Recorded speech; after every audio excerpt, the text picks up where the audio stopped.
अथ मंत्रपाठः।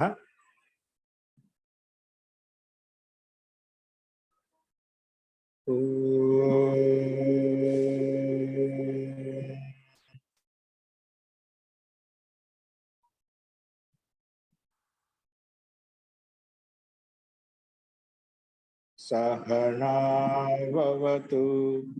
सहनौ भुनक्तु सह वीर्यं करवावहै तेजस्विनावधीतमस्तु मा विद्विषावहै। ओम शांति शांति शांति।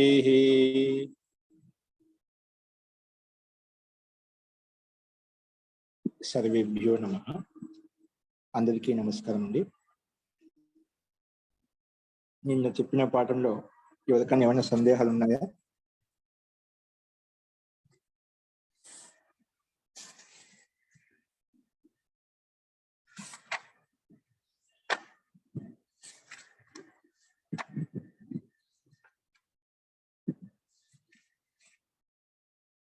अस्तु प्रकृतम अनुसरामः।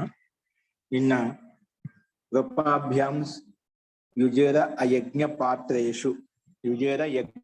पात्रेषु అనే సూత్రం చెప్పుకున్నాము। ఈ సూత్రము ప్రా ఉప అనే ఉపసర్గాలు భుజధాతునకు ముందు ఉంటే అటువంటి ధాతు చేత కూడా ఆత్మనే పదం వస్తుంది। కాకపోతే ఆ యజ్ఞ పాత్ర ప్రయోగ విషయం ఉండకూడదు అని చెప్పి ఈ సూత్రం చెప్పింది। ఈ సూత్రార్థం ప్రకారంగానే ప్రయుంక్తే ఉపయుంక్తే అనే ఉదాహరణ మనం చూసాము। నెక్స్ట్ ఇదే క్రమంలోనే 65వ సూత్రం ఏదో చెప్పుకుందామండి। అస్తు సో నెక్స్ట్ సూత్రం వచ్చేసి సమః క్ష్ణువః। సమః క్ష్ణువః ఇది సూత్రం అండి। రెండు పదాలు భిన్న భిన్నంగా ఉన్నాయి పద విభాగము। సమః పంచమ విభక్తి ఏకవచనము, క్ష్ణువః పంచమ విభక్తి ఏకవచనము। అనువృత్తి వచ్చేసి ఆత్మీయ పదానికి అనువృత్తి వస్తుంది। ఇక్కడ సూత్రార్థం వచ్చేసి సింపుల్ గా ఉంది। సమ ఉపసర్గం ఉండాలి। సంపూర్వాత్ క్ష్ణు తేజనే ఇది ధాతో ఆత్మనే పదం భవతి। సమ ఉపసర్గం క్ష్ణు ధాతుకు ముందు ఉంటే క్ష్ణు తేజనే, తేజనే అంటే ప్రకాశం కాంతి అర్థంలో, తేజస్సు అర్థంలో।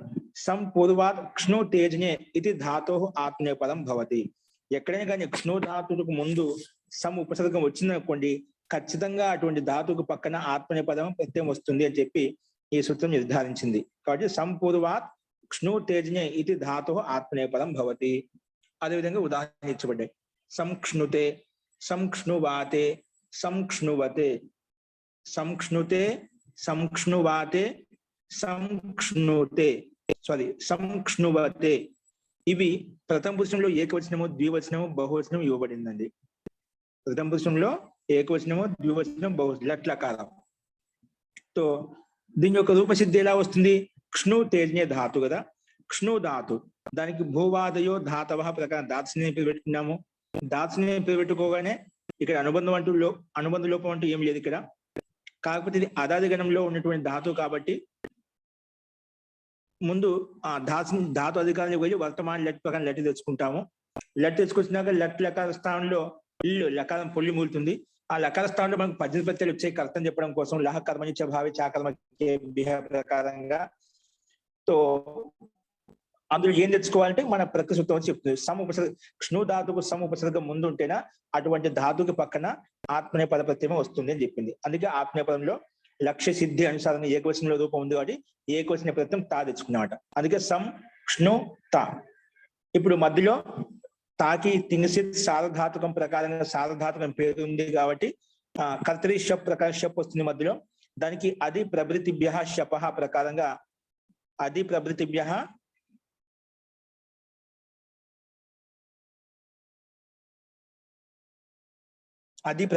శప ప్రకారంగా షప్ క లుక్ చేస్తాం। లుక్ చేస్తే లుక్ అంటే ఏమిటి? ప్రత్యయస్య లుక్ స్లు లుపః అనే సూత్రం ప్రకారంగా కనిపించకుండా చేయడాన్ని స్లు అంటాము అని చెప్పి ఈ సూత్రం చెప్పింది. సో అందుకే సంక్ష్ణుత. ఇప్పుడు తా ప్రత్యయ నిమిత్తం చేసుకొని సార్ధాతుక ఆర్ధధాతుకులు అని సూత్రమైన గుణం ప్రాప్తం అవుతుంది. కానీ ఇది తా అనేది అపిత్ సార్ధాతుకం కాబట్టి సార్ధాతుకం అపిత్ ప్రకారం కిత్వత అవుతున్నాడు. కిత్వత అయింది కాబట్టి కింగి దిశ వచ్చి నిషేధిస్తుంది, అందుకే గుణం కూడా రాలేదు. కాబట్టి ఈ సూత్రం వచ్చి చేసింది. అందుకే సంక్ష్ణుత మట్టిత ఆత్మనే పదానం టేరే ప్రకారంగా తకారంలో ఉండే అకారానికి ఏకారం చేస్తే సంక్ష్ణుతే అయిపోయినమాట. ఏం లేదు, ఇక్కడ ఆత్మనేపదంలో టిత ఆత్మనే పదానం టేరే ప్రకారంగా తకారంలో ఉండే అకారానికి ఏకారం చేశాం, అందుకే సంక్ష్ణుతే అనే రూపం సిద్ధించింది. ఇది ఏకవచన రూపం. నెక్స్ట్ ద్వివచనంలో సంక్ష్ణువాతే. ఇక్కడ సమ్ము క్షణు తాస్థాన ఆతం వచ్చింది. సేమ్ ప్రక్రియ. ఇదే విధంగా ఇక్కడ ఆత్మనేపంలో మన ప్రకృతి సూత్రం ప్రకారంగా ఆత్మనేపదంలో ప్రత్యయం వచ్చింది. ఏ ప్రత్యయము? సంక్ష్ణువాతే అని ద్వివచనంలో ఉంది కాబట్టి సమ్ము క్షణు ఆతాం లకార స్థానంలో లిల్లు స్థానంలో ఆతాం వచ్చింది. ద్వివచనం తా ఆతాం ఝ కదా, ఆతాం వచ్చింది. సంక్ష్ణు ఆతాం. స్థితి ఏంటి? సమ్ ఉపసర్గము క్షణు ధాతు ఆతాం. ఇక్కడ ఈ స్థితిలో ఆతాము కదా,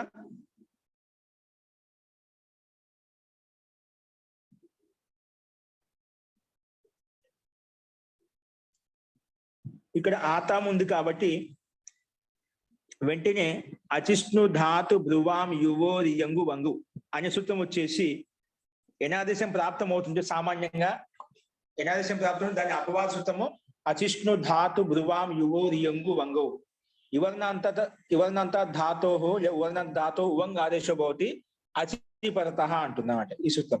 ఇది అచిష్ణు ధాతు బ్రువాం యువో రియంగు వంగు. ఇక్కడ కింద ఇచ్చారు చూడండి భాష్యంలో, అచిష్ణు ధాతు సూత్రం కనిపిస్తుందా? ఆ సూత్రం ప్రకారం ఉవంగ ఆదేశం అవుతుంది. అంటే సంక్ష్ణు ధాతు సంక్ష్ణు ఆతాం. క్షణులో ఉండే ఉకారానికి అచ్చు పక్కన, ఆతాంలో ఆ అనేది అచ్చు కదా పక్కన ఉంది కాబట్టి ఉవంగ ఆదేశం. అంటే ఊ స్థానంలో ఉవంగ్ వచ్చేసింది అన్నమాట. ఊ స్థానంలో వచ్చింది ఉవంగ్. అప్పుడేమైంది? సంక్ష్ణువంగ్ అయిపోయింది. సంక్ష్ణువంగ్. నా హలంతానికి ఉవంగ్ కలిపితే సంక్ష్ణువంగ్. గకారానికి హలంత్యం, తర్వాత ఉవంగులో ఉండే అకారానికి, అంటే వకారంలో ఉండే అకారానికి లేదు, ఉవంగులో ఉవా మిగులుతుంది. సంక్ష్ణువాతే కదా. సో ఉవంగులో కేవలం గకారానికి హలంత్యం ప్రకారంగా ఇత్తని ఎప్పుడు పెడతాము? తస్య లోప ఆదర్శనం లోప చేసేస్తాము. కేవలం ఇప్పుడు ఏముంటుంది మనకు? సంక్ష్ణువ ఆతాం. సంక్ష్ణువ ఆతాం. ను సంక్ష్ణువ ఆతాం అని కలిపితే అవుతుంది సంక్ష్ణువతాం అయిపోయింది. సంక్ష్ణువతాం. ఇక్కడ ఉవంగులో మర్చిపోయిన వకారంలో ఉండే అకారం లోపం అవుతుంది. ఏమవుతుంది? వకారంలో ఉండే అకారం లోపం చేస్తాం ఉపదేశ అజన్నాస్కీర్తని ప్రకారంగా. అప్పుడు ఏమవుతుంది? వకార హలంత ఊగు మిగులుతున్నమాట. సంక్ష్ణువు ప్లస్ ఆతాం కలిపోయింది, సంక్ష్ణువాతాం అయిపోయింది. సంక్ష్ణువాతాం. ఇప్పుడు తాం వచ్చింది కదా, ఆతాం అనే ప్రత్యయము ఆత్మనే పదం కాబట్టి హిత ఆత్మనే పదానం టేరే అనే సూత్రం ప్రకారంగా టీ భాగానికి ఏకారం వస్తుంది. అచోంత్యాది అచ్చుల్లో అంతిమ చేతి ఉందో ఆ మొత్తం సముదాయానికి ఏకారం వచ్చేసింది. అందుకే ఆతాం తాంలో ఉండే ఆం భాగానికి ఏకారం చేశాం. ఏకారం చేస్తే ఈ విధంగా తకారంలో ఉండే అకారానికి ఏకారం చేస్తే ఏ విధంగా అయిపోతుందో, ఆతాం తాంలో ఉండే ఆం భాగానికి ఏకారం చేస్తే ఆతే అయిపోయిందన్నమాట. సంక్ష్ణువాతే అలా అయిపోయిందన్నమాట. ఏమైపోయింది? సంక్ష్ణువాతే అనే రూపము వచ్చిందన్నమాట. సంక్ష్ణువాతే అర్థమైందండి. తాములో ఉండే ఆం భాగానికి ఏకారం చేస్తే సంక్ష్ణువాతే అనే రూపం సిద్ధించింది. ఓకే. అలాగే సంక్ష్ణువతే. ఇక్కడ సమ్ము క్షణు ఝ ఏమొస్తుంది? సమ్ము క్షణు ఝ. ఏ ప్రత్యయం వస్తుంది? తా ఆతాం ఝ. బహువచనంలో సమ ఉపసర్గము క్షణు ధాతు లకార స్థానంలో ఝ వచ్చింది. దీనికి ఆత్మనేపదేష్వనతః అనే సూత్రం ప్రకారం ఆత్మనేపదేశు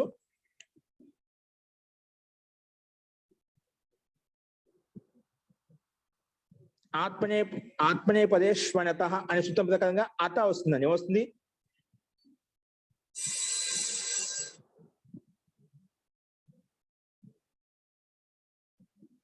ఆత్మనేపదేష్వనత ప్రకారంగా అత వస్తుంది. అంటే ఝా స్థానంలో అత వస్తున్నాం. ఏమొస్తుంది? జకార స్థానంలో అత వస్తుందన్నమాట. కాబట్టి అత్ అత కాదు అత్ వస్తుంది.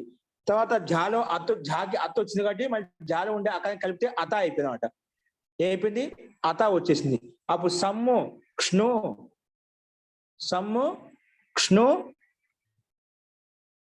అత ఏంటండి? సమ్ము క్షణు అత.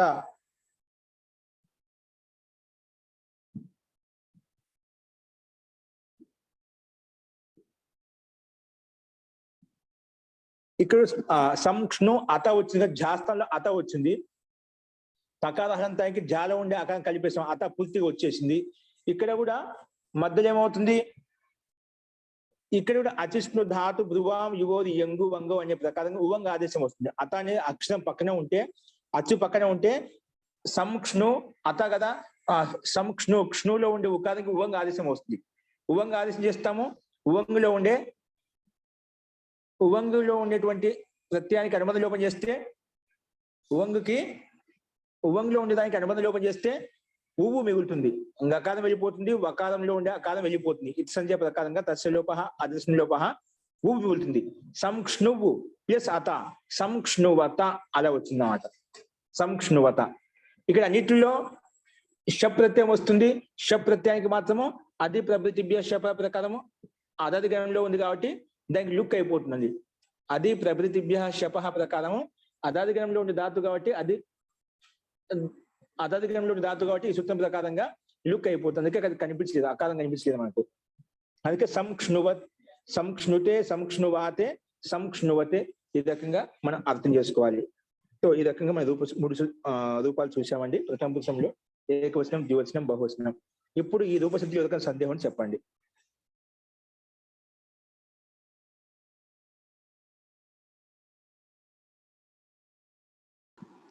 మహోదయ చెప్పండి. ఊ వచ్చింది కదా, ఉవంగ వచ్చింది కదా, అది వకారంగా ఎలా మారిందండి? ఉవంగ్ వచ్చిన ఊ స్థానంలో ఉవంగ్ వచ్చేసిన మాట. ఊ స్థానంలోనే క్షణు ధాతులు ఉకారం ఉందా, ఉకారం తీసేసి దాని స్థానం ఉవంగ్ వచ్చేసిన మాట.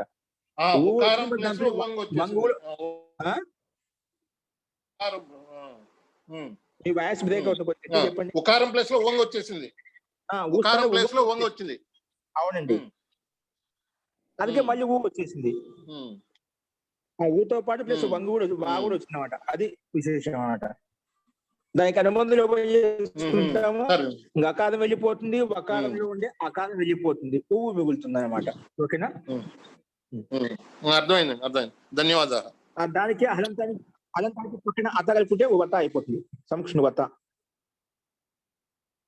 ద్వివచనంలో ఆతాం స్థానంలో ఆతాంలో ఉండే టీ భాగం ఏంటి? అచ్చులు అంతిమచ్చు ఆతాం తాలో ఉండే ఆకారం. అంటే ఆకారం అంటే ఆ మొత్తం నెక్స్ట్ అచ్చు కనిపించడానికి ముందు ప్రక్రియ ముందు ఉండే వర్ణాలు మొత్తం సముదాయం అంతా కూడా అది టీ భాగం కింద తీసుకుంటే మొత్తం ఆం భాగానికి ఏకారం చేశాం. అందుకే సంక్షణువాతే అని అయిపోయింది. అర్థమైంది. నెక్స్ట్ మెల్లగా చెప్పండి, మీతో పరిగెత్తలేకపోతున్నాము. జీ ఇక్కడ మీకు ఏమర్థం కాదు పార్వతి గారు? అర్థమైంది కానీ స్పీడ్ ఎక్కువ అవుతుందండి కొంచెం. ఇప్పుడు ఓకే అండి. నెక్స్ట్ ఇప్పుడు మీరు రెండోసారి ఊ స్థానంలో ఉవంగ అనేది రెండోసారి అడిగితే తెలుస్తుంది మాకు. ఆ స్పీడ్ లో తెలియలేదు. అలా ఓకే అండి, అట్లా ఎప్పుడు మీకు వెళ్తా కానీ నిబెట్టచ్చు, ఇబ్బంది లేదు. ఓకేనా? అడగండి మీరు. అస్తు. నెక్స్ట్ సూత్రం చూడండి. భుజో నవనే. ఏ సూత్రం అండి? భుజో నవనే. చూడండి, భుజ పంచమి విభక్తి ఏకవచనము, అనవనే సప్తమి విభక్తి ఏకవచనము. భుజ పంచమి విభక్తి ఏకవచనము, అనవనే సప్తమి విభక్తి ఏకవచనము. ఓకేనా? సమాస. చూడండి, అనవనే అనేది ఏంటి? సూత్రంలో భుజ అనవనే మొదలు అవగ్ర చిహ్నం ఎలా వచ్చింది? ఓకారం ఎలా వచ్చింది? సంధి నియమం ప్రకారంగా అతో దప్లుతే అనే సూత్రం ప్రకారంగా రూ వచ్చింది. రూ స్థానంలో అనుమతి చేస్తే ఊ వచ్చిందన్నమాట. రేప స్థానంలో ఉంది అతో దప్లుతే ప్రకారంగా రూ స్థానంలో రేపానికి ఉకారం వచ్చేసింది. ఉకారం వచ్చిన తర్వాత ఆద్గుణ ప్రకారంగా ఓ అయిపోతుంది. ఏంగహ పదాంతాదతి ప్రకారంగా అవగ్ర చిహ్నం వస్తుంది. అంటే అనవనేలో ఉండే ఆకారం అవగ్ర చిహ్నంగా మారిపోతుంది. సో ఇవి ప్రక్రియ ప్రకారంగా భుజో నవని అనేది సంధి ఆ రకంగా జరిగింది. కింద మనం పద విభాగాన్ని విడిదీసి విడివిడిగా చెప్పుకున్నాం పద విభాగం. అస్తు. అనవనే అంటే ఈ సూత్రాలన్నీ ఒకసారి చెప్తారా? మేము రాసుకుంటాము. భుజోన ఇది అకార ప్రశ్లేష వచ్చేవి అంటే రెండు అకారాలకి మధ్యన రెండు ఏంటి? భుజ జాలో అకారం ఉంది, అనవణలో ఆకారం ఉంది. అకారానికి మధ్యలో విసర్గం ఉంది. ఆ విసర్గానికి విసర్జనీయ సా అవుతుంది. అంటే సా చేయాల్సింది అక్కడ విసర్గం రావడానికి ముందు స్థితి సా తీసుకుని డైరెక్ట్ తీసేసుకుంటామండి. ఆ సా తీసుకుంటే దానికి సస జుస్సో రూ ప్రకారం రూ అయిపోతుంది. ఏమవుతుంది? సస జుస్సో రూ ప్రకారం ముందు రూ పెట్టుకుంటాం, రేప స్థితి పెట్టుకుంటామట. ఆ రేపానికే అతో దప్లుతే అనే సూత్రం వచ్చేసి రెండు అకారాలకు మధ్యలో ఉన్నటువంటి రేపానికి ఉకారం వస్తుంది అని చెప్పింది. జకారంలో అకారం ఉంది, పక్కన అనవణలో అకారం ఉంది. రెండు అకారాలకు మధ్యలో రేపం ఉంది కదా, ఉంటే దానికి ఉకారం వస్తుంది. రేపస్థానే ఉకార భవతి. ఊ వస్తే భుజ్ ఊ. ఇప్పుడు ఈ స్థితిలో ఆద్గుణ అకారంకి పక్కన ఈ ఉంటే లేదా అకారం పక్కన ఈ ఉంటే ఏ అవుతుంది. ఒకవేళ అకారం పక్కన ఊ ఉంటే ఓ అయిపోతుంది. ఇక్కడ ఉంది ఊ వచ్చింది, రేపస్థానంలో ఊ వచ్చింది కదా, అందుకే ఆ ఊ కలిస్తే ఓ అయిపోయింది. అప్పుడేంది? భజో అయిపోయింది. భజ్ ఊ భజో అయిపోయింది. భజో అయిపోయింది. ఆద్గుణ ప్రకారం ఆ ఊ కలిసి ఓ అయిపోయింది. ఇప్పుడు ఈ స్థితిలో ఏంగహ పదాంతాదతి అనవణలో ఉండే అకారం పక్కన ఉంటే ముందున్న ఏకార స్థానంలో ఈ అకారం కలిసిపోతుంది. పూర్వరూప భవతి. ఏంగహ పదాంతాదతి. ఏంగహ ఉత్తరస్య అకారస్య పూర్వరూపో భవతి. పూర్వం నిరూపణలో కలిసిపోయిందని చెప్పడం కోసమే దాన్ని అవగ్రహ చిహ్నంగా పెట్టుకుంటాము. ఓకేనా? సరే. ఇక్కడ భుజహలో విసర్గం ఉంది కదా, అది విసర్గం రావడానికి ముందు స్థితి ఏంటి? రేపానికి విసర్గం చేసుకున్నామండి. ఏమొచ్చింది? ఖరవసానియోది విసర్జన ప్రకారం రేపానికి విసర్గం వచ్చిందన్నమాట. ఆ విసర్గం రావడానికి ముందు స్థితి రేపని తీసుకుంటాం. ఆ రేప స్థానంలోనే ఈ సూత్రం వచ్చేసి పనిచేస్తుంది. అతో దప్లుతే. అందుకే ఆ రేపానికి ఊ వచ్చింది. ఊ వచ్చిన తర్వాత ఆద్గుణ వచ్చేసి ఓ చేసింది. ఏంగహ పదాంతాదతి అనే సూత్రం వచ్చేసి అకారాన్ని ముందున్న ఓకారాన్ని కలిపేసింది. కలిపేసామని ఎలా తెలుస్తుంది అంటే ఆ ఒక్కార ప్రశ్లేషం పెట్టుకున్నాం కాబట్టి దాన్ని అక్కడ మనకు ఆకారం ఉందని తెలుస్తున్నది. ఇది ప్రక్రియ. ఇది చాలా చోట్ల వస్తూ ఉంటుంది. అన్నిట్లో ఇదే 3 సూత్రాలు పనిచేస్తాయి అన్నమాట. అస్తు జీ, అర్థమైందండి పార్వతి గారు? ఒకసారి నిదానంగా ఒకసారి రాసింది పంపుతారా ఈ సూత్రానికి? ఇది అర్థం కాదు మీకు? ఇంకా అర్థం ఆ సూత్రాలు కొత్తగా ఉండి రాసుకోవటానికి, అది అర్థం చేసుకోవటానికి రచనాన వాళ్ళ కౌముదిలో చాలా సార్లు చేసామండి. రావట్లేదండి, వచ్చినట్టయితే అర్థమయ్యేది.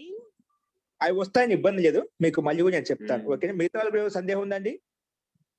మిగిలిన వాళ్ళకి సందేహం ఉంది ఇంట్లో? లేదు మహోదయ. ఓకేనా? చెప్తా అండి, అది నీకు రాసి వినిపిస్తాము, అప్పుడు మీకు అర్థం. ఒకసారి రాసి పంపితే మీ స్పీడ్ అందుకుంటాను అప్పుడు నేను. నెక్స్ట్ చూడండి, అనవనే అంటే ఏమిటి? అనవనే అంటే అది చెప్తున్నా నైతత్పురుష సమానం. అనవన ఇత్యర్థ నైతత్పురుష సమానం. నా నవన అనవన తస్మిన్ అనవనే. నవన అంటే శుద్ధ మనం. అనువృత్తి ఆత్మీయపదంకి అనువృత్తి వస్తుంది. అర్థ భుజ పాలనాభ్యవహారయో. ఈ భుజధాతు యొక్క అర్థం అండి.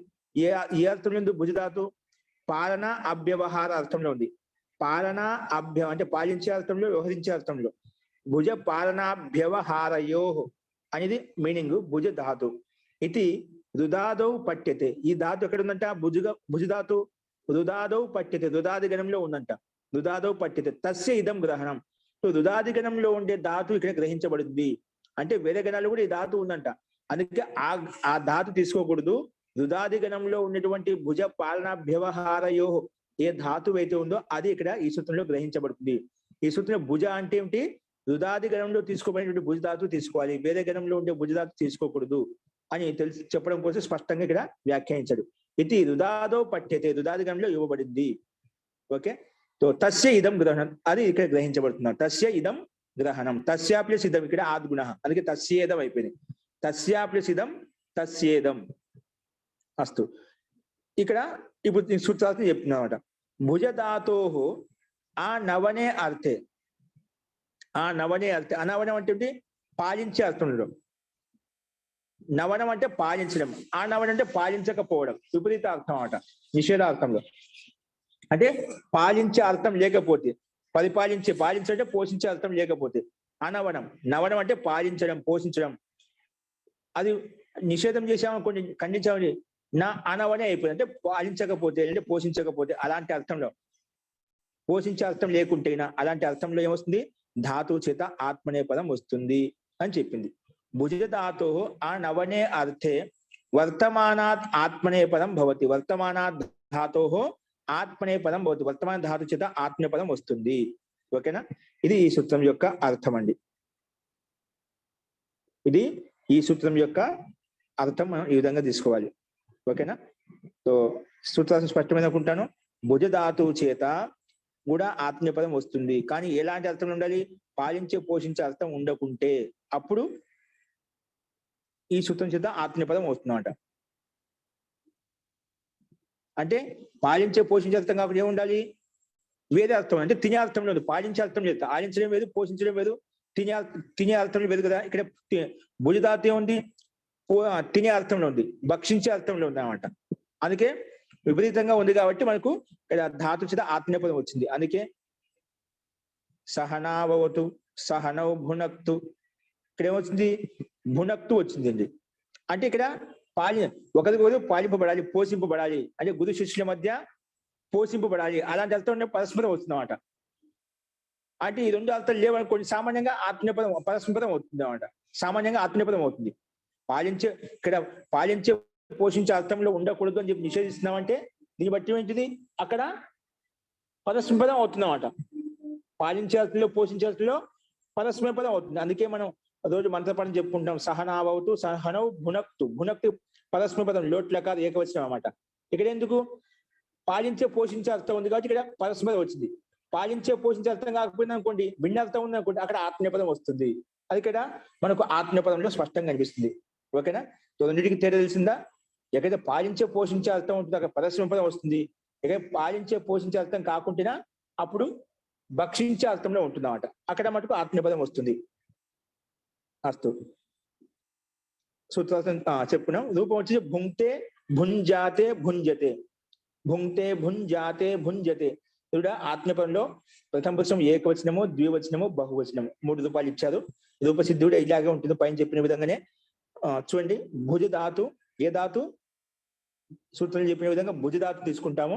దానికి భూవాదయో ధాతవ అనే సూత్రం ప్రకారంగా ధాతు నిలిపి పెట్టాము. మళ్ళీ ధాతో ఇదం అధికార సూత్రం. ఈ అధికారంలో ఏముంది? వర్తమాన లట్ వస్తుంది. ఆ లట్ స్థానంలో అనుబంధ లోపం చేసుకుంటే ఇల్లు లకార పొలి మూలుతుంది. ఈ లకార పొలి స్థానంలో మొత్తం 18 ప్రత్యయాలు వచ్చాయి. ఆ 18 ప్రత్యయాలు వచ్చినప్పుడు ఏం దాన్ని 2 భాగాలు చేసుకున్నాం, పరస్పర పదాలుగా, ఆత్మనేయ పదాలుగా. అందులో ఏవి రావాలి? పరస్పర ప్రత్యయాలు వస్తాయా, ఆత్మనేయ పద ప్రత్యయాలు వస్తాయంటే అప్పుడు మన ప్రకృతి సూత్రం వచ్చి భుజోనవనే. ఒకవేళ భుజధాతు అనేది అనవనే అర్థంలో ఉంటే, పాలించే పోయించే అర్థం లేకపోతేనా అటువంటి ధాతు చేత భుజధాతు చేత ఆత్మీయ పదం ప్రత్యయం వస్తుంది అని చెప్పింది. కాబట్టి ఇక్కడ భుజధాతు ఉంది కాబట్టి పాలించే అర్థం కూడా లేదు కాబట్టి మనకు ఆత్మీయ పదం వచ్చేసింది. అందుకే తా ఇల్లు స్థానం తా వచ్చింది. ఆ తకార స్థానం వచ్చిన తర్వాత భుజ్ తా. ఇప్పుడు ఈ స్థితిలో చోహుక్కుహు ప్రకారంగా ఏమొచ్చింది? చోహుక్కు ప్రకారంగా కవర్గాదేశం వచ్చింది. చోహుకు చవర్గస్య కవర్గాదేశం భవతి. ఏమొచ్చిందండి? చవర్గస్య. ఒక్క నిమిషం అండి, దానికంటే ముందు ఇది ఏ గణంలో? రుదాది గణంలో ఉందని చెప్పాం కదా. రుదాది గణంలో ఉంది కాబట్టి ముందు భుజు తా, తా అనేది సార్వధాతుక ప్రత్యయం. సార్వధాతుక ప్రత్యయం కాబట్టి తిండిసిట్ సార్వధాతుకం ప్రకారంగా లకార స్థానం వచ్చిన తా ప్రత్యయం ఏంటి సార్వధాతుక ప్రత్యయం. కాబట్టి సార్వధాతుక ప్రత్యయం పక్కన ఉంది కాబట్టి వెంటనే రుదాదిగణంలో ఉంది రుదాదిభ్య స్నం అనే సూత్రం ప్రకారంగా స్నం వచ్చింది. మధ్యలో స్నం వికరణ ప్రత్యయం వచ్చింది. ఎక్కడ భుజ ధాతుకి తా ప్రత్యయానికి మధ్యలో స్నం ప్రత్యయం వచ్చిందన్నమాట. ఇది రుదాది గణంలో ఉండే ధాతులు ఎప్పుడు వచ్చినా అక్కడ స్నం ప్రత్యయం వస్తుంది, స్నం వికరణ ప్రత్యయం వస్తుంది. కానీ ఇక్కడ దీనికి ఒక నియమం ఉంది. స్నం ప్రత్యయం ఎక్కడ రావాలి భుజ ధాతువుకు అన్నప్పుడు మిదచోంత్యాత్ పరహ అనే సూత్రం ప్రకారంగా అచ్చుల్లో అంతిమ చేతి ఉందో అచ్చుల్లో అంతిమచ్చుకి పక్కనే స్నం ప్రత్యయం వస్తుంది. అచ్చులలో అంతిమ అచ్చుకి పక్కన స్నం ప్రత్యయం వస్తుంది అని చెప్పి సూత్రం చెప్పినమాట. ఇక్కడ మనకు స్నం ఇక ధాతు ఏంటి భుజ ధాతు. భుజ ధాతులో అంతిమ అచ్చు ఏంటి భుజధాతులో అంతిమ అచ్చు భుజులో భూ భూ అంతిమ ఒకటే అచ్చు ఉంది ఇక్కడ. అదే అంతిమంగా తీసుకుంటాం. ఆద్యంత వదేకస్మిన్ అనే సూత్ర నియమం ప్రకారంగా ఎప్పుడైనా ఒకటే ఉన్నప్పుడు అవసరాన్ని బట్టి అదే ఆది అనుకోవాలి, అవసరాన్ని బట్టి అదే అంతిమంలో ఉందని చెప్పి భావించాలి. ఆద్యంతవత్ వ్యవహార భవతి అని ఆద్యంత వదేకస్మిన్ ఏకస్మిన్ అపి ఆది అంతవత్ వ్యవహార భవతి అని చెప్పి ఆ సూత్రం చెప్పుకునేటప్పుడు మనం చెప్పుకున్నాం కూడా. కాబట్టి ఇక్కడ భూ అనేది అంతిమచ్చుగా దాని పక్కలో స్నం వచ్చిందన్నమాట. అందుకే భుజ్లో ఉండే జాకి భూకి మధ్యలో స్నం వచ్చింది. భూ స్నం జు త ఆత్మీయపదంలో తాపత్యం వచ్చింది తా. ఈ స్నం కనుమదిలో పని చేస్తే ఏం వెళ్తుంది షకారం వెళ్ళిపోతుంది, మకారం వెళ్ళిపోతుంది, ఓన్లీ నా మిగులుతుంది అన్నమాట. ఏం వెళ్తుంది ఓన్లీ నకారం మిగులుతుంది. ఆ నకారానికే నష్ట పదాంతస్య జలి అనే సూత్రం ప్రకారంగా మళ్ళీ ఏమవుతుంది అనుస్వారం అయిపోతుంది. ఇప్పుడు ఏమవుతుంది భూ నా జు త నష్ట పదాంతస్య జలి అనే ప్రకారంగా అనుస్వారం అయిపోతుంది. ఏమైపోతుంది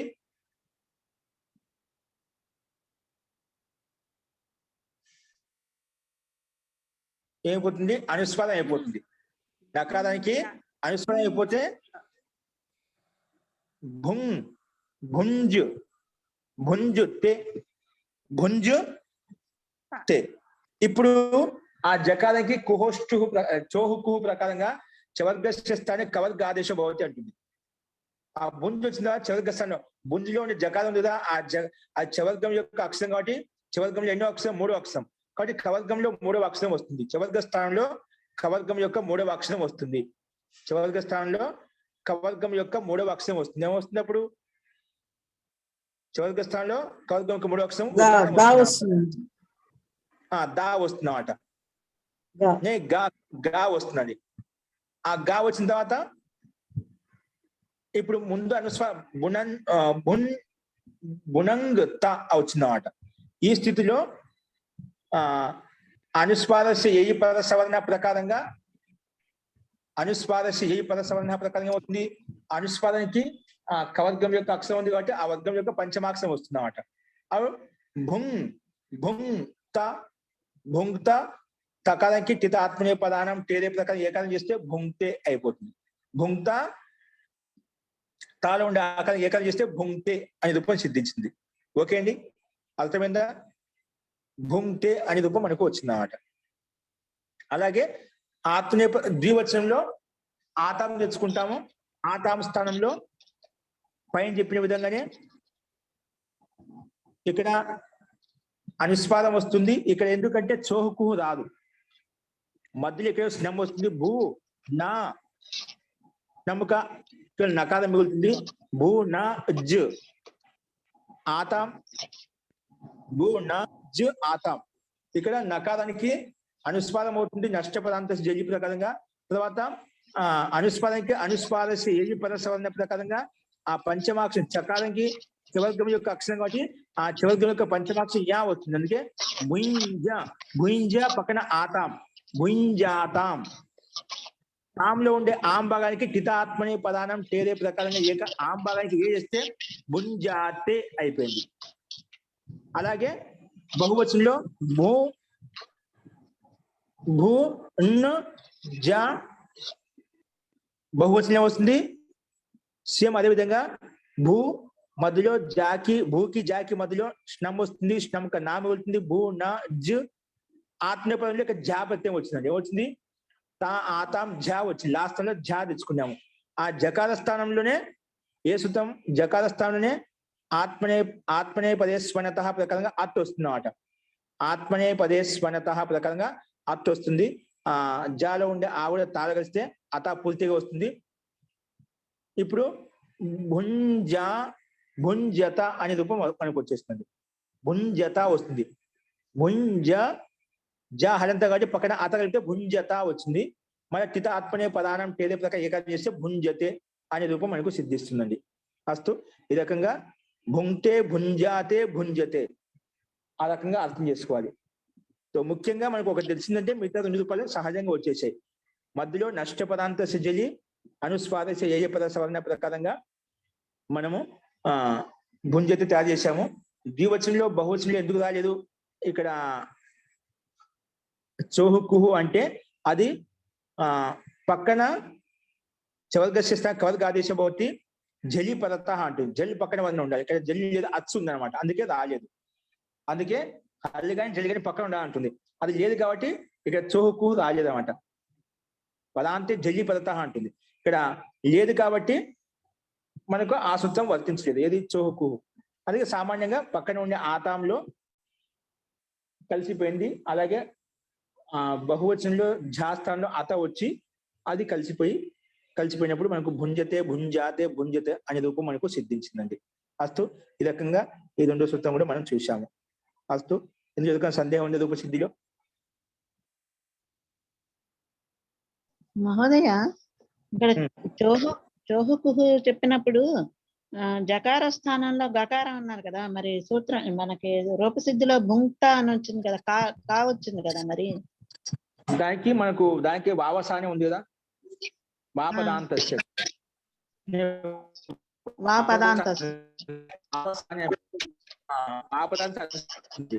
ఇది వికల్పంగా మనం చేసాం. వికల్పంగా అనుస్మరణ చేస్తుందండి. ఏం చేస్తుంది? వాపదాంతస్య కాదు, వావసాన సూత్రము వికల్పంగా చేస్తున్నమాట. వావసానేనా?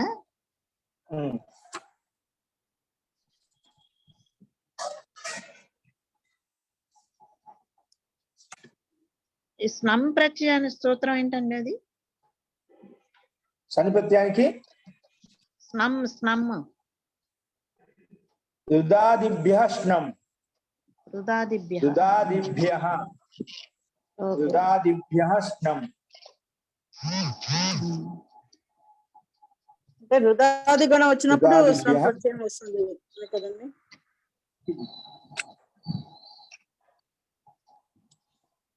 వాపదాంతస్య వావసానే కాదు, వాపదాంతస్య ప్రకారంగా వికల్పంగా పరసవనం అవుతున్నమాట. ఓకేనా? వాపదాంత పరసవనం వికల్పంగా వస్తుంది. ఒకసారి వస్తుంది, ఒకసారి రాదు. మీరు ఏమంటే గా వచ్చింది, గాకే అక్కడ మనకు ఖరిచా ప్రకారం చకారం వస్తుంది. ఖరిచా ప్రకారం జసాదేశ భవతి. ఖరిచా ప్రకారంగా ముందు గా వస్తుంది. ఆ గకార స్థానంలో ఖరిచా ప్రకారంగా కకారం వస్తుంది అన్నమాట. కకారం వచ్చిందంటే వావసానే కాదు, ఖరిచా ప్రకారం కకారం వస్తుంది. ఆ కకారంకే వాపదాంతస్య ప్రకారంగా వాపదాంతస్య రాదు, ఇక్కడ వికల్పం రాదు, డైరెక్ట్ గా వచ్చేస్తుంది. అనుస్వాదస్య ఏ ప్రదర్శన ప్రకారం డైరెక్ట్ గా నిత్యంగానే మనకు పంచమాక్షం వచ్చేస్తుంది. అనుస్వాద ఆదేశం అయిపోతుంది అన్నమాట. పదసవరణ ఆదేశం అయిపోతుంది. అందుకే మనకు భుంజాతే అనే రూపం సిద్ధించింది. భుంక్తే రూపం సిద్ధించింది. భుంక్తే. ఓకేనా? ఇప్పుడు వచ్చేసిందా? ప్రకారం వచ్చేసింది. ప్రకారంగా ప్రకారం చేసాం. ఖరిచా ప్రకారం వచ్చేసింది. అవును.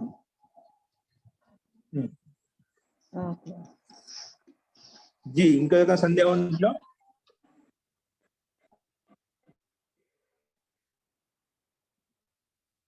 అస్తు. జీ పార్వతి గారు కలిగిందా? ఆచార్య నిర్మల గారు అర్థమైందా? ఏంటండి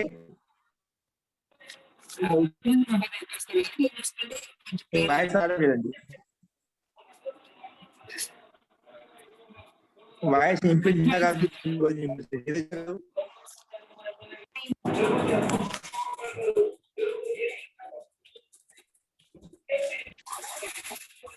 అస్తు మీ వాయిస్ మీ- వినిపించలేదు మహోదయ. తెలియడం లేదు. అస్తు. మహోదయ ఆ, మీ వేగానికి మాట జీ, పెగలటం చెప్పండి సోమనాథ్ లేదండి. గారు. మీ వేగానికి మాట పెగలటం లేదు.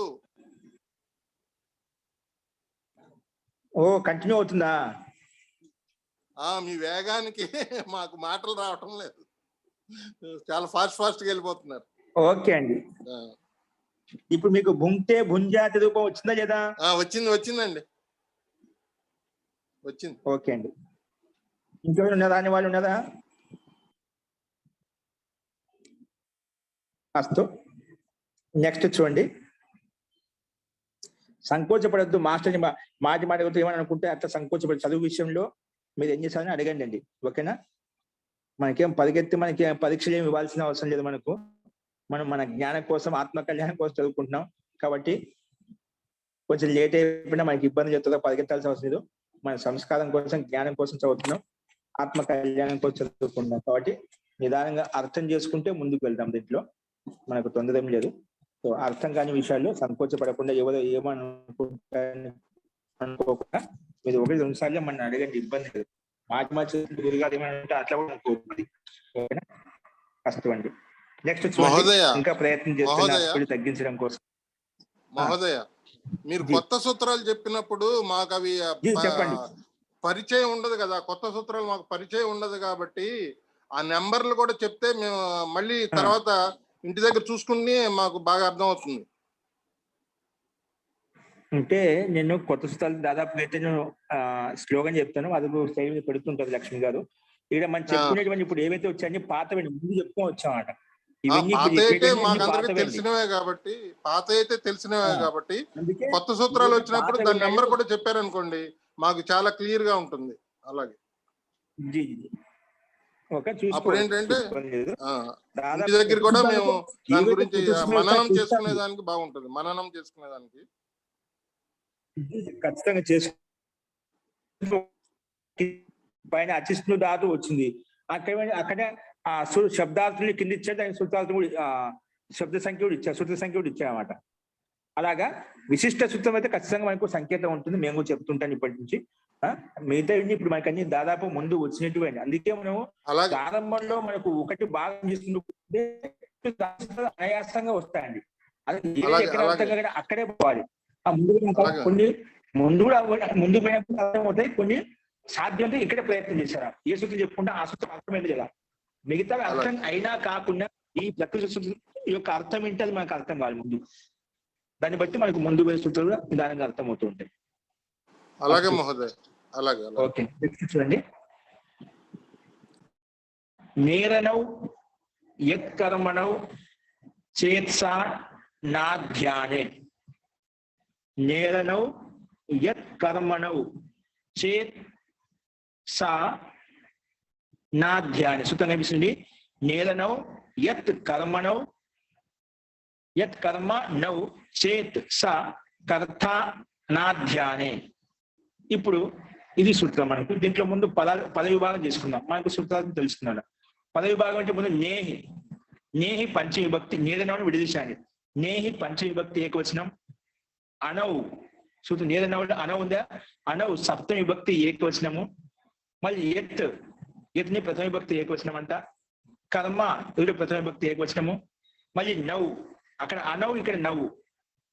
నవ్వు సప్తమి విభక్తి ఏకవచనము. మళ్ళీ చేత్ అవ్యయ పదము. సహ కింద స్లైడ్ కనిపిస్తుంది. సహ మళ్ళా సహ ప్రథమ విభక్తి ఏకవచనము. కర్త మళ్ళా ప్రథమ విభక్తి ఏకవచనము. అనాధ్యానే ఇది సప్తమి విభక్తి ఏకవచనం. అనాధ్యానే అంటే సప్తమి విభక్తి ఏకవచనం.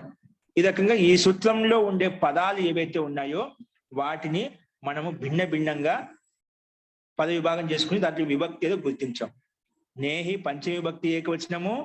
అనౌ సప్తమి విభక్తి ఏకవచనము. యత్ ప్రథమా విభక్తి ఏకవచనము. కర్మ ప్రథమ విభక్తి ఏకవచనము. నౌ సప్తమి ఏకవచనము. చేత్ అవ్యయ పదము. సహ అవ్యయ పదము. స్వహ ప్రథమ విభక్తి ఏకవచనము. కర్త ప్రథమ విభక్తి ఏకవచనము. అనాధ్యానే సప్తమి విభక్తి ఏకవచనం ఇన్ని ఉన్నాయి చూద్దాం. అంటే ముఖ్యంగా ప్రథమ విభక్తి వచ్చింది, సప్తమి విభక్తి వచ్చింది. సప్తమి విభక్తి 3 సార్లు వచ్చింది, ప్రథమ విభక్తి కూడా అదే విధంగా మనకు కనిపిస్తుంది అన్నమాట. అస్తు. ఇప్పుడు ఈ పద విభాగంలో వచ్చిన కొన్ని క్లిష్టమైన పదాలు ఏవైతే ఉన్నాయో వాటికి సమాసం చూపించారు. అందులో అనాద్యం, మిగతా సింపుల్ గా ఉన్నాయి, విడివిడిగానే ఉన్నాయి కాబట్టి దాంట్లో కనీసం సమాసం చేస్తున్నాం అంటే విగ్రహవాక్యం చెప్పుకున్నా కనీసం 2 కన్నా ఎక్కువగా ఉన్నామన్నమాట. ముందు చెప్పిన పద విభాగాలు అన్ని సామాన్యంగానే ఉన్నాయి. ఒకటి అనాధ్యాని అనేది కొంచెం న్యాయతత్వ సమాసం కనిపిస్తుంది, అది ఇక్కడ విడగొట్టేది కూడా చూడండి. అనాధ్యాని అంటే ఏమిటి చెప్తున్నాడు. ముందుగా అనవు అనేవి చెప్పాడు. నా నీహి అనేహి తస్మిన్ అనవు, అనవు సుతం ఉంది కదా, నేహి అనవు, అనవు అంటే చెప్పాడు. నా నీహి అనిహి, నీ లేదు ఎక్కడైతే దాన్ని అనిహి అంటాం, నీ అనేది లేదు ఎక్కడైతే దాన్ని అనిహి అంటాం. తస్మిన్ అనవు నేతృత్వ సమాసం. అలాగే అనాధ్యానం అంటే ఏమిటి సూత్రంలో, నా ఆధ్యానం అనాధ్యానం, నా ఆధ్యానం, నా ఆధ్యానం అనాధ్యానం, నా ఆధ్యానం ఇది ఈక్వల్ టు అనాధ్యానం, నా ఆధ్యానం, దాన్ని అనాధ్యానం అంటాం అనమాట. నేతృత్వ సమాసం. ఆధ్యానం అంటే కింద మనకు అర్థం వస్తుంది, అక్కడ చెప్పుకున్నామండి. నా ఆధ్యానం అనాధ్యానం, తస్మిన్ అనాధ్యానే, తస్మిన్ అనాధ్యానే అని దీని యొక్క విగ్రహవాక్యం ఈ రకంగా మనం విడగొట్టుకున్నాం. అనాధ్యానే. ఓకేనా? సో అనాధ్యానం అంటే ఏమిటంటే ఉత్కంఠాపూర్వకంగా స్మరించడాన్ని అండి వదిలిపెట్టి. అనాధ్యానం అంటే ఉత్కంఠాపూర్వకంగా అంటే ఉత్సాహపూర్వకంగా స్మరించే అర్థం వదిలిపెట్టి. ఆధ్యానం అంటే ఉత్కంఠాపూర్వకంగా స్మరించడం అంటే ఉత్సాహపూర్వకంగా స్మరించడం, దాన్ని నిషేధించామట. నా ఆధ్యానం అనాధ్యానం, ఉత్కంఠాపూర్వకంగా స్మరించే అర్థం ఉండకూడదు. ఉత్కంఠాపూర్వకంగా ఉత్సాహపూర్వకంగా స్మరించే అర్థం సామాన్యంగా ఉండాలట, అత్యంత ఉత్సాహంగా ఉండకూడదు. అటువంటి అర్థం లేకపోతే అటువంటి అర్థంలో ఇక్కడ ఈ సూత్రం పనిచేస్తుందంట. అందుకే అనాధ్యాని అంటే ఏమిటి, ఉత్కంఠాపూర్వకంగా స్మరించే అర్థాన్ని వదిలిపెట్టి మిగిలిన అన్ని సందర్భాల్లో ఈ సూత్రం ఆత్మనిపదం చేస్తుంది. అది ఏంటో చూద్దాం. ఇప్పుడు మనం పద విభాగం చూసాము, దాంట్లో విగ్రహవాక్యము చూసాము, సమాసం చూసాము. చూసిన తర్వాత ఇప్పుడు దీని యొక్క సూత్రార్థం చెప్పుకుందాము. అనువృత్తి వస్తుంది పైనుంచి. ఆత్మనే పదం అనే పదానికి ప్రకరణం ఎలా నడుస్తుందో ఆత్మనే పదం అనికి అనువృత్తి వస్తుంది. ఇప్పుడు దీని యొక్క సూత్రార్థం చూడండి. అన్యంతవస్థాయాం యత్ కర్మ. అన్యంత అవస్థ అంటే నా నీహి అనిహి అని చెప్పి, నీ అంటే నీ ప్రత్యయం అండి, నిచ్ ప్రత్యయం. హేతు మధ్య నిచ్ ప్రత్యయం వింటారు కదా, నిచ్ ప్రత్యయం ఒకటి ఉందండి. హేతు కారణార్థంలో నిచ్ ప్రత్యయం వస్తుంది, ఆ నీ అనమాట. నిచ్ ప్రత్యయానికి అనుమతిలోకి వస్తే నీ మిగులుతున్నాడు, దాని సంబంధం దాని విషయం చెప్తున్నాడు. అన్యంత, అందుకే నా నీహి అనిహి, నీ ఎక్కడైతే చెప్తానే అని అంటామంట. అంటే నీ రాకముందు, నీ రాకముందు అంటే నీ ప్రత్యయం నిచ్ ప్రత్యయం రాకముందుకు ఆ స్థితిలో తీసుకుంటున్నారు ఇక్కడ. అదే సూత్రార్థం చెప్పబడుతుంది ఇక్కడ. అన్యంత అవస్థాయాం యత్ కర్మ అంటే నిత్యు ప్రత్యయము రావడానికి ఏదైతే కర్మ ఉందో, న్యంతవస్థాయాం యత్ కర్మ అంటే నిత్య ప్రత్యయం ఉన్నప్పుడు ఏదైతే కర్మ ఉందో ఇక్కడ నిషేధిస్తున్నాం.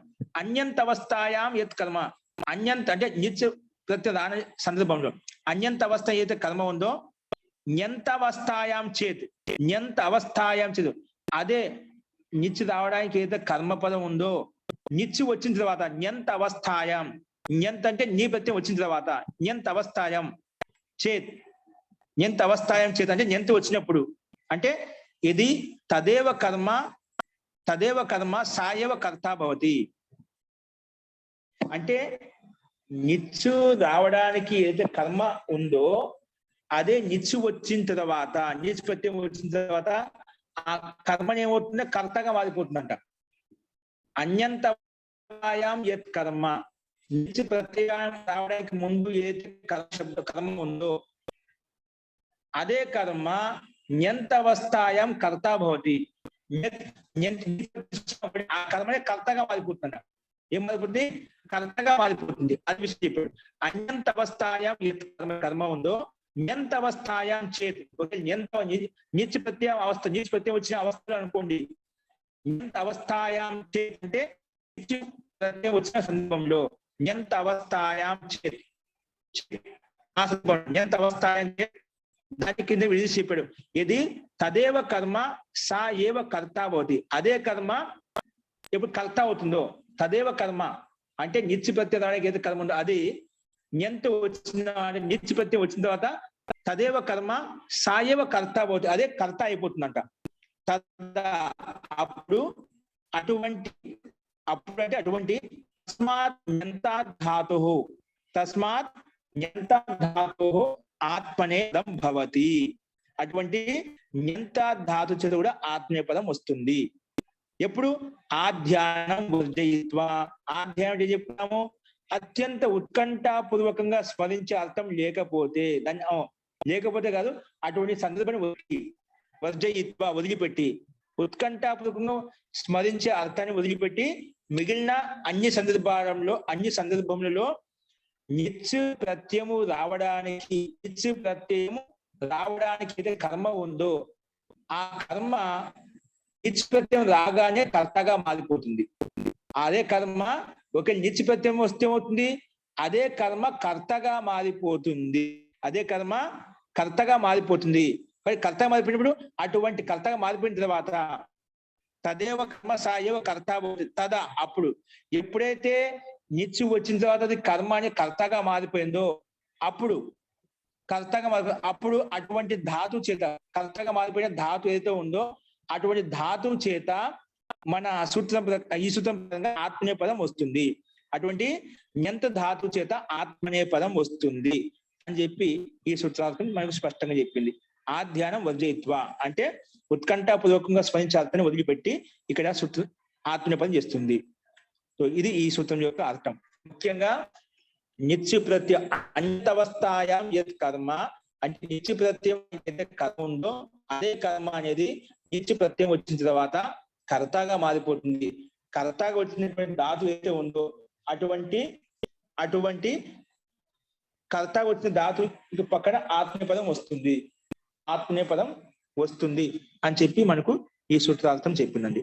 అస్తు కర్తగా ఎప్పుడైతే మారిపో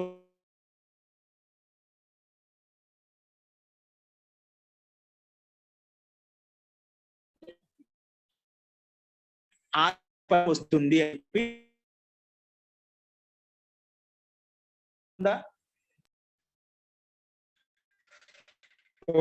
ఉదాహరణ చూడండి, మీకు స్పష్టం అవుతుంది.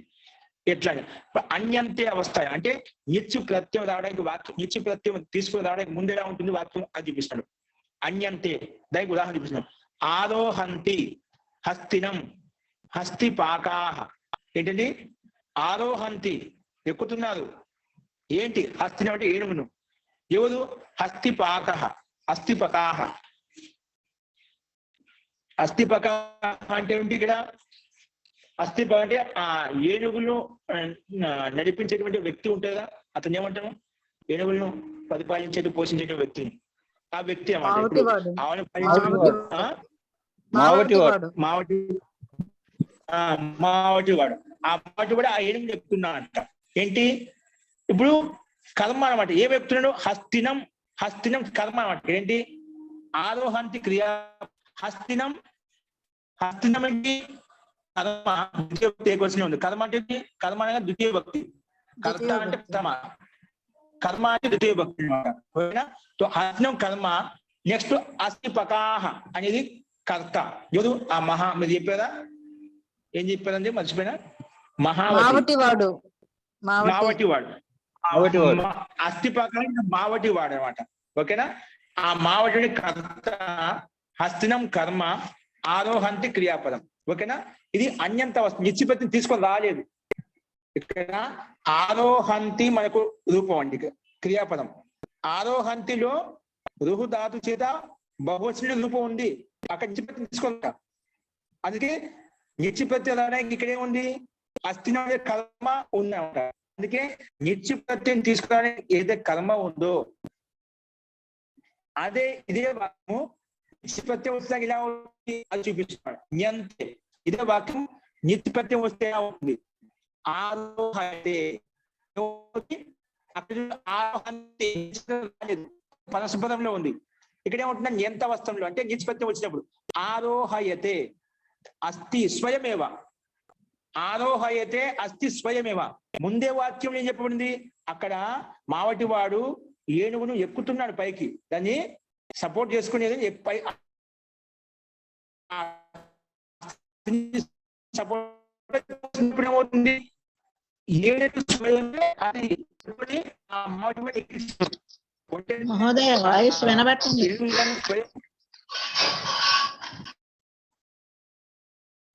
కొన్ని జంతువులు స్వయంగా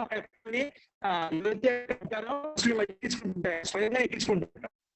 ఎక్కేటప్పుడు స్వయంగా వాటికే కింద పడుకున్నాడు అంటే అక్కడ ఉండే ముస్లిం కోసం అనుకూలంగా అవి పడుకుంటాయి అన్నమాట. అలాగే మహోదయ అర్థం కావట్లేదు, స్వయంగా వినబట్టం లేదు, సరిగా అర్థం కావట్లేదు.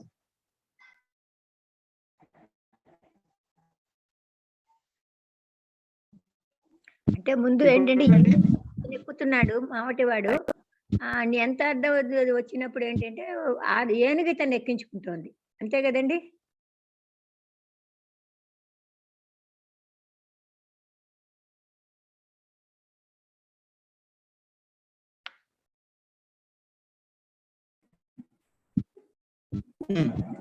మొదటి అర్థంలో ఉంది, మొదటి వాక్యంలో మావటివాడు ఏనుగు ఎక్కుతున్నాడు. కర్మ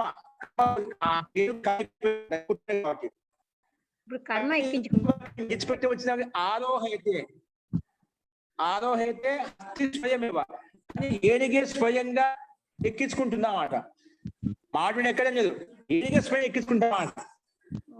ఇక్కడ మావటివాడు కష్టపడడం లేదన్నమాట, కష్టపడకుండా స్వయం ఏనుగు అట్లా కిందికి పూర్తిగా బెండ్ అట్లా పడుకుంది, ఆ మావటి స్వయంగా ఎక్కిస్తున్నామన్నమాట.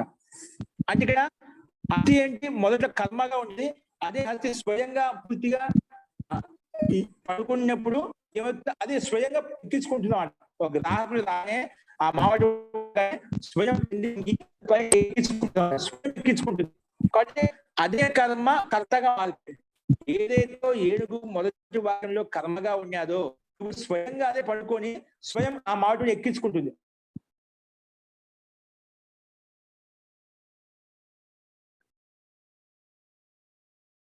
అంటే అక్కడ వాడెక్కుతాడు, మావటి వాడు, ఇక్కడ ఏనుగే స్వయంగా తను కూర్చుని వాడిని ఎక్కించుకుని తీసుకెళ్తుంది అనమాట, అంతే కదండి.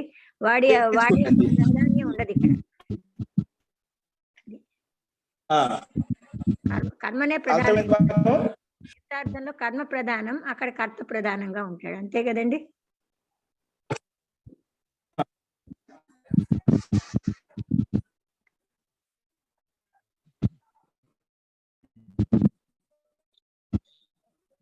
ఈ ఉదాహరణ అర్థమైంది, అర్థమైందండి. ఉదాహరణ అంటే నిష్పత్తి వచ్చినప్పుడు నిష్పత్తి రాకుంటే ఆరోహ అంతి అలా రూపం ఆరోహ నడుస్తుంది, రూపం అలా వస్తుంది.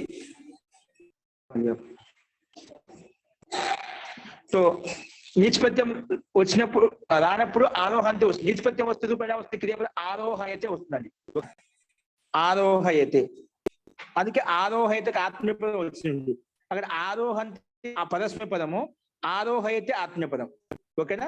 సో ఈ రకంగా స్వయం ఎప్పుడైతే ఏనుగు ఎక్కించుకుంటుందో అప్పుడు ఆ ఏనుగు కర్త అయిపోయింది. మొదట్లో కర్మగా ఉండేది, అదే ఏనుగు స్వయం ఎక్కించుకునేసరికి అది కర్తగా మారిపోయింది అన్నమాట. అందుకే అన్యంతవస్థాయం కర్మ న్యంతవస్థాయం కర్త భవతి. అన్యంతవస్థ అన్యంతవస్థ ఏదైతే కర్మ ఉందో అదే న్యంతవస్థయం కర్త భవతి, అదే కర్తగా మారిపోతుంది. అలాంటి కర్తగా మారిపోయినప్పుడు ఏదైతే ధాతు అటువంటి ధాతు చేత ఆత్మనేయ పదం వస్తుంది. అందుకే ఇక్కడ కర్తగా మారిపోయినప్పుడు ఏ ధాతు ఉందో, రుహు ధాతు ఉందో దాని చేత ఆత్మనేపం చేస్తే ఆరోహయతే అనే రూపం సిద్ధించింది. ఓకే. అలాగే ఇంకొక ఉదాహరణ ఇస్తున్నాడు. అన్యంతవస్థను ఉపసించంతి హస్తినం హస్తిపకాహ. ఉపసించంతి హస్తినం హస్తిపకాహ అంటే ఇక్కడ మావటివాడు హస్తికో అంటే ఏనుగు మీద కడుగుతున్నారండి. ఉపసించంతి అంటే దాన్ని స్నానం చేస్తున్నామట. ఎవరికి హస్తిపకాహ, హస్తినం ఉపసించంతి జలంతో కడుగుతున్నారు అంటే శుద్ధి చేస్తున్న, స్నానం చేస్తున్నామట. ఎప్పుడు అన్యంత అవస్థయంలో ఉంది కాబట్టి ఉపసించంతి ఇక్కడ పదస్పదంలో ఉంది. అదే న్యంత అవస్థలో వచ్చింది ఉపసేచయతే, హస్తి స్వయమేవ. అక్కడ మావటి వాడు ఆ ఏనుగును కడుగుతున్నాడు, కానీ అది కడిగించుకోవడానికి స్వయమే ఆ నీళ్ళ పంపు ఎక్కడైతే ఉందో స్వయం పోయి స్వయం కడుక్కుంటుందన్నమాట, స్వయం శుద్ధి చేసుకుంటుంది. చూసామా ఒకసారి ఏనుగులు ఆ సుండులో నీళ్లు పీల్చుకొని దానిపై స్వయం చల్లుకుంటుంటుందండి. ఇప్పుడే మావటి వాడు నీళ్ళు చల్లుతున్నాడు, కానీ అక్కడ ఏనుగు స్వయంగానే నీళ్ళని తీసుకొని ఆ వాటి వీపు మీద చల్లుకుంటుందా అన్నమాట. స్వయంగా చేసుకుంటుందా? మొదట ఎప్పుడైతే ఏనుగు అదే స్వయంగా నీళ్లు చల్లుకుంటుందో సున్నంతో పీల్చుకొని, అప్పుడు అది కర్తగా మారిపోయింది అన్నమాట.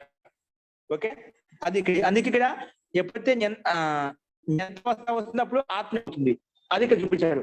ఉపసించంతి హస్తినం అస్థిపకాహ, ఉపసించంతి ఇక్కడ పరస్పరం, హస్తినం కర్మ, అదే కర్మ ఇప్పుడు నెక్స్ట్ వాక్యంలో న్యంత అంటే నిచ్చి వచ్చినప్పుడు ఉపసేచయతే హస్తి. ఇప్పుడు హస్తిన కర్మ ఉండేది, హస్తిని కల్పలోకి వచ్చిందండి, ఏకవచనంలోకి వచ్చిందండి. హస్తి శబ్దము ఏకవచనంలోకి వచ్చింది ఇక్కడ.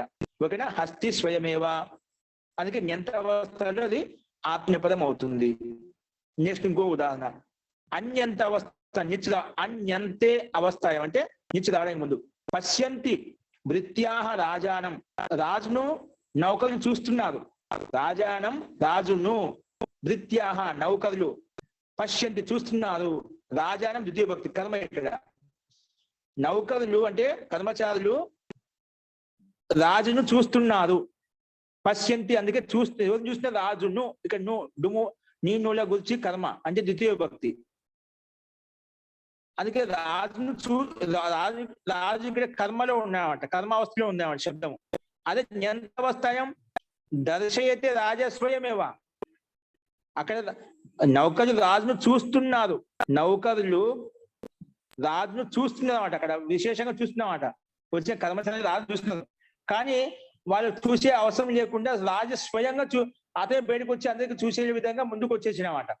అప్పుడు ప్రయత్న విశేషంతో నౌకరులంతా పని వాళ్ళంతా చూస్తున్నారు, కానీ అలాంటి కష్టం లేకుండా రాజు స్వయంగా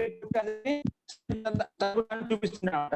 బయటకు వచ్చేది అందరు చూసే విధంగా బయటకు వచ్చేసినమాట. అంటే ఎక్కడైతే కర్మగా ఉన్నాడో శబ్దం రాజాన శబ్దం రాజు కర్మగా ఉన్నాడో అదే బయటకు వచ్చినప్పుడు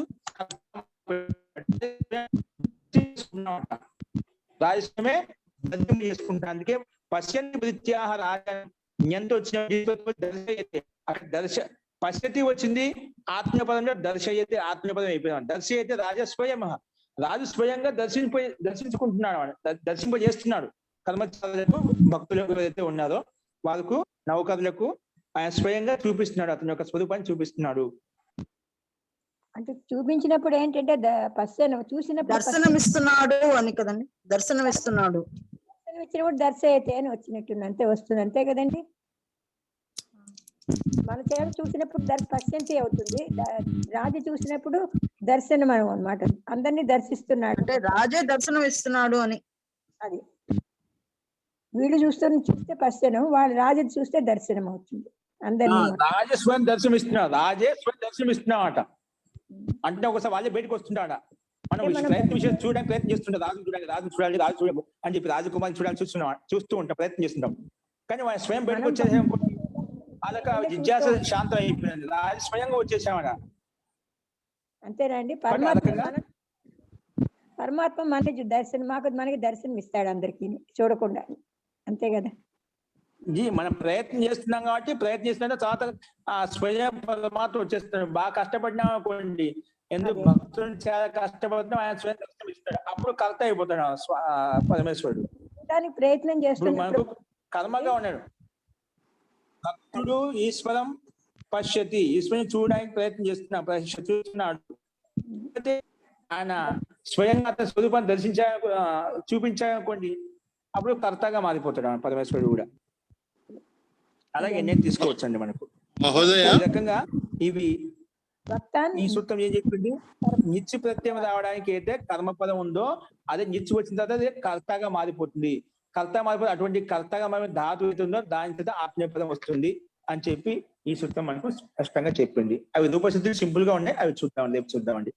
సోమనాథులు గారు, అదే పశ్యంతి అనేది పరస్మైపదిలో సోమనాథులు గారు, పశ్యంతి అనేది అవును. పశ్యంతి అనేది పరస్మైపదిలో వచ్చింది, ఆత్మనేపదిలో దర్శయతే వచ్చింది. రెండింటికి ఒకటే ధాతు అండి? ధాతు రెండింటికి ఒకటేనా? ధాతు ఒకటే అండి. దిశధాతు, అక్కడ దిశధాతు పశ్య ఆదేశం అవుతుంది పరస్పదంలో. ఇక్కడ పశ్య ఆదేశం కాదు, అందుకే దిశధాతు అలాగే ఉంది. ఇది అందరికి బాగా తెలిసినటువంటి ఉదాహరణే అండి. ఈ ఉదాహరణ అందరి ఇళ్లలో జరిగేదే.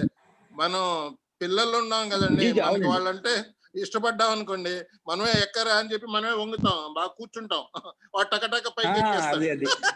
అలా అన్నమాట. అలాగా ఒక్కోసారి వాళ్ళు కష్టంగా ఎక్కుతారు. చాలు అలవాటు అయిపోయిన తర్వాత వాళ్ళే పిల్లలు వాళ్ళు ముందు వాళ్ళు గట్టిగా ఈ పట్టుకొని ముందు కొంచెం వాళ్ళు కూర్చొని ప్రయత్నం చేస్తున్నాం, వద్దు వద్దు అంటాం.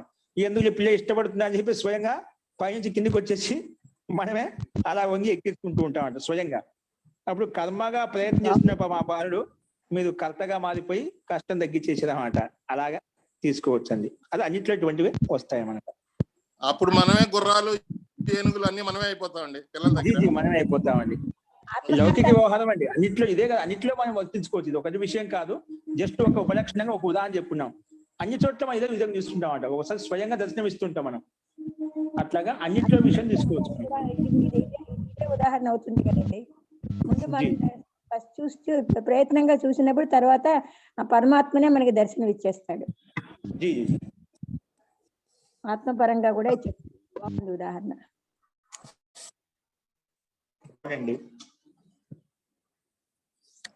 సో ఈ రకంగా మనం ఇక్కడ చూసాము రూపసిద్ధి, రూపాన్ని అంటే ఉదాహరణ చూసాము. అంటే సూత్రం వచ్చినప్పుడు ఎంత వస్తుందో ఆత్మపరంగా రూపం ఎలా ఉంటుందో చూసాము. రూపసిద్ధి మనకి ఇటువంటి మళ్ళీ చాలా వస్తాయి. అక్కడ రూపసిద్ధి అక్కడ చూద్దాము. ఇక్కడ మనకు ఉదాహరణ సూత్రార్థం ప్రకారం ఉదాహరణ ఉందో లేదా గమనించాలి. అది క్యాచ్ చేయాలి మనం. నిత్య రావడానికి పదసంపదలో ఉంది, నిత్య వచ్చిన తర్వాత ఆత్మపదంలోకి వస్తుంది రూపం. అది అర్థం చేసుకుంటే మనకు సూత్రార్థం మనకు స్పష్టమవుతుంది. సూత్రార్థం స్పష్టమైంది అనుకుంటాను. సూత్రం మాత్రాన మనకు కష్టం పడాల్సిన అవసరం లేదు, సింపుల్ గా ఉంటుంది. అర్థం చేసుకుంటే సింపుల్ గా ఉంటుంది. పదాలు కూడా ఇప్పుడు ఈ ఉదాహరణ ద్వారా మనకు స్పష్టం అవుతున్నాం అంటే సూత్రార్థం ఏంటనేది. సో మనం చూసామండి. నెక్స్ట్ వీటి ఉదాహరణలు మన తర్వాత వస్తే అక్కడ చూద్దామండి. అస్తు ఇంకేం సందేహాలు ఉన్నా కూడా మళ్ళీ చూద్దాం. మంత్రపాఠ.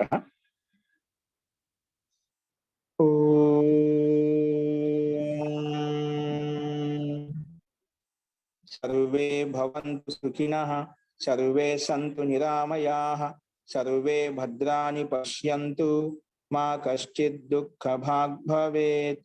ఓం శాంతి శాంతి.